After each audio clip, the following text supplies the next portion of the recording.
Welcome back to my channel Deepika Bangalore vlogs. First of all ಎಲ್ಲರಿಗೂ ಗೌರಿ ಗಣೇಶ ಹಬ್ಬದ ಶುಭಾಶಯಗಳು. ನಿಮಗೆ ಈ ಹಬ್ಬ ದಿನ ಗಣೇಶನ ಎಷ್ಟು ದಿನ ಪೂಜೆ ಮಾಡಬೇಕು ಮತ್ತು ಯಾವ ದಿನ ನಾವು ಗಣೇಶ ವಿಸರ್ಜನೆ ಮಾಡಬೇಕು ಅಂತ ಏನಾದರೂ ಗೊತ್ತಾ? ಹಾಗೆ ನಾವು ಯಾಕೆ ಗಣೇಶನ ನೀರಲ್ಲೇ ಬಿಡಬೇಕು ಅಂತ ಹೇಳ್ಬಿಟ್ಟು ನಿಮ್ಗೇನಾದರೂ ಗೊತ್ತಿದ್ರೆ ಕಮೆಂಟ್ ಸೆಕ್ಷನಲ್ಲಿ ತಿಳಿಸಿ. ಇಲ್ಲ ಅಂತ ಹೇಳಿದ್ರೆ ಬನ್ನಿ ಇವಾಗ ತಿಳ್ಕೊಳ್ಳೋಣ. ವೇದವ್ಯಾಸರು ಗಣಪತಿಗೆ ಚತುರ್ಥಿ ದಿನವೇ ಮಹಾಭಾರತ ಹೇಳೋದಕ್ಕೆ ಸ್ಟಾರ್ಟ್ ಮಾಡ್ತಾರೆ.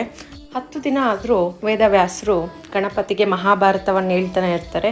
ಅದೇ ರೀತಿ ಗಣಪತಿ ಅವರು ಪುಸ್ತಕದಲ್ಲಿ ಬರಿತಾನೆ ಇರ್ತಾರೆ. ಅವರು ಬರೆದು ಗಣಪತಿ ಅವರ ಶರೀರ ತುಂಬ ಬಿಸಿ ಆಗ್ತಾ ಇರುತ್ತೆ.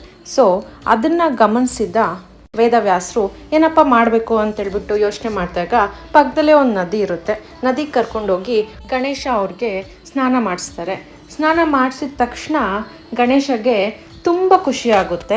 ಸೊ ಆಗ ಗಣಪತಿ ದೇವರು ಅಲ್ಲಿರೋ ವೇದವ್ಯಾಸರಿಗೆ ಹಾಗೆ ಎಲ್ಲ ಜನರಿಗೂ ಒಂದು ವರ ಕೊಡ್ತಾರೆ. ಏನಪ್ಪ ಆ ವರ ಅಂತೇಳಿದ್ರೆ, ನನ್ನ 10 ದಿನ ಭಕ್ತಿಯಿಂದ ಪೂಜೆ ಮಾಡಿ 11th ಡೇ ಯಾರೆಲ್ಲ ಗಣಪತಿ ಹೆಸರನ್ನ ಸ್ಮರಣೆ ಮಾಡಿಕೊಂಡು ನೀರಲ್ಲಿ ಬಿಡ್ತಾರೋ ಅವ್ರಿಗೆ ಅವ್ರ ಜೀವನದಲ್ಲಿ ಏನಾದರೂ ತೊಂದರೆ ಬಂದರೆ ನಾನು ನಿಮಗೆ ಸಹಾಯ ಮಾಡ್ತೀನಿ, ನಿಮ್ಮ ಜೊತೆ ಇರ್ತೀನಿ ಅಂತ ಹೇಳ್ಬಿಟ್ಟು ಅವರು ವರ ಕೊಡ್ತಾರೆ.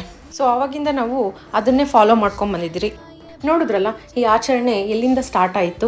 ಅದೇ ಥರ ನಾವು ಯಾಕೆ ಪೂಜೆ ಮಾಡಬೇಕು, ಎಷ್ಟು ದಿನ ಮಾಡಬೇಕು ಆ್ಯಂಡ್ ಯಾವತ್ತು ನಾವು ನೀರಲ್ಲಿ ಗಣೇಶನ ಬಿಡಬೇಕು ಅಂತ ಹೇಳ್ಬಿಟ್ಟು. ಸೊ ನಿಮ್ಗೆ ಈ ಸ್ಟೋರಿ ಏನಾದರೂ ಇಷ್ಟ ಆಗಿದ್ರೆ please do like, share and subscribe my YouTube channel ಅಂತ ಹೇಳ್ತಾ ಇಲ್ಲಿಗೆ ಈ ವಿಡಿಯೋ ಮುಗಿಸ್ತಿದ್ದೀನಿ. ಸೊ ಕಮೆಂಟ್ ಸೆಕ್ಷನ್ ಎಲ್ಲರೂ ಗಣಪತಿ ಪಪ್ಪ ಮೌರ್ಯ ಅಂತ ತಿಳಿಸಿ.